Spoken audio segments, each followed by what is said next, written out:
محمد خرم ریاض سعودی عرب سے پوچھتے ہیں مفتی صاحب ہمیں شریعت کے مطابق شادی کرنے اور شریعت کے مطابق میک اپ کرنے کے مسائل پر روشنی ڈال کے دے دیں تاکہ ہمارے لیے بہتری ہو۔ بھائی محمد خرم، شادی اور میک اپ، پہلے شادی کا پوچھ لو پھر میک اپ کا، یا پہلے میک اپ کا پوچھ لیں؟ چلو اللہ پاک آپ کو خوش رکھے، آپ نے دونوں باتیں اس میں ڈال دی ہیں۔ شادی جو ہے نا اسلام میں 6 چیزوں کا نام ہے، 2 اس میں فرض ہیں، 1 واجب ہے اور 3 سنتیں ہیں۔ جو فرض ہیں، پہلی چیز ہے آفر، دوسری ایکسپٹ۔ آفر اور ایکسپٹ کا معنی ایجاب اور قبول، رشتہ لینا اور دینے والی بات جو کرتے ہیں۔ اس میں دوسری چیز ہے کم از کم 2 مسلمان گواہ ہونا۔ آفر ایکسپٹ، ایجاب و قبول اور 2 مسلمان گواہ ہونا، یہ فرض ہے، اس کے بغیر نکاح نہیں ہوتا۔ تیسری چیز ہے واجب۔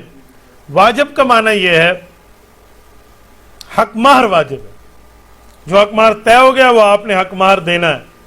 جب حق مہر واجب ہے یہ آپ کے ذمے ہے، وہ آپ آج دیں، کل دیں، پرسوں دیں، 10 سال بعد دیں، سال بعد دیں، آپ کے اوپر لازم ہے۔ اللہ نہ کرے خاوند فوت ہو گیا اور اس نے حق مہر نہ دی تو اس کے ترکے سے پہلے حق مہر نکالا جائے گا، جو بیوی کو دیا جائے گا، بعد میں ترکے اور ورثاء کی تقسیم لازم آئے گی۔ اور 3 سنتیں ہیں۔ نمبر 1 خطبہ نکاح پڑھنا۔ نمبر 2 رسول اللہ صلی اللہ علیہ وسلم کے پاس کھجور چھوارے ہوتے تھے، یہ آپ علیہ السلام اس پر پھینک کے تقسیم فرما دیتے تھے لوگوں پر، ایسے بطور مزاح کے یوں ڈال دیں، یوں نہ ہو کہ ایسے جا کر کسی کے سر میں اور کسی کے آنکھ میں لگے اور آپ کہہ رہے ہیں جی مفتی صاحب نے کہا تھا چھوارے بھکامڑے، یوں نہیں ہے۔ اور تیسری چیز جو ہے وہ دعوت ولیمہ ہے۔ شب زفاف کے بعد دعوت ولیمہ ہے۔ آج کل شب زفاف سے پہلے دعوت ولیمہ ہے، وہ دعوت ولیمہ مسنون نہیں ہے، یہ رات گزارنے کے بعد اگلے دن کا یہ شادی کا خوشی کے طور پہ، شادی کی خوشی کے طور پہ دعوت ولیمہ کیا جاتا ہے، تو یہ مسنون ہے۔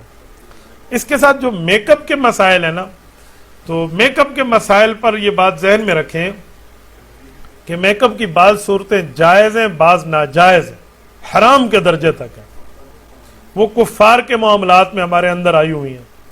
مثلا بنیادی طور پہ ایسا میک اپ کرنا جو کسی حرام اجزاء سے بنا ہوا ہو، اس میں خنزیر کے بالوں کی آمیزش ہو، خنزیر کی چربی کی آمیزش ہو، پتہ نہیں کتے کی کوئی چیزیں اس میں ڈالی ہوئی ہوں، تو یہ جہاں کا برانڈ ہے نا، ذرا وہاں پر نظر ڈال دیا کریں کہ کیا یہ کس ترتیب سے ہو کر آ رہا ہے، اس کو آپ کو دیکھ لینا چاہیے۔ اس کے ساتھ مسلمان ہے تو وہ میک اپ ایسا کرے جو میک اپ اس کی عبادت میں آڑے نہ آئے۔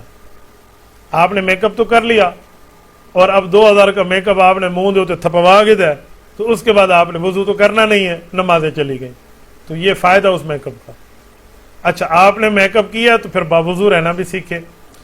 اور اس کے ساتھ ایک بات یہ بھی آپ ذہن میں رکھیے کہ میک اپ کے معاملات میں نیل پالش جو ہے، نیل پالش کی ایک جھلی اوپر جم جاتی ہے جس کی وجہ سے وضو کا پانی اندر نہیں جاتا اور وہ وضو نہیں ہو سکتا، تو اس کا ریموور ساتھ رکھا کریں تاکہ وضو کے ٹائم پہ آپ اس کو دھو کر صاف کر کے وضو کر لیا کریں تاکہ آپ کا وضو ہو سکے۔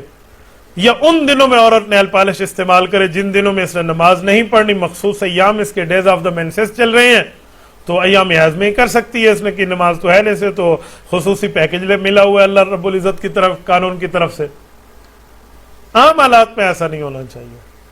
اور میک اپ کے معاملات میں بنیادی طور پر یہ بات ذہن میں رکھیں کہ یہ جو بھویں کٹانا اور اس کے پتہ نہیں ایسے ایسے اور اس کو یہ کرنا اور وہ پتہ نہیں، مجھے تو اس بارے میں معلومات نہیں ہے، کوئی پتہ نہیں بھویں شویں کٹا کے کوئی مسکارا شسکارا وہ لگا دیتے ہیں، بندے سے بندی سے پتہ نہیں کہاں سے کہا ہو جائے، تو اس کا تھوڑا خیال کیا کریں، اس طرح کی یہ کٹوانے جائز نہیں ہیں۔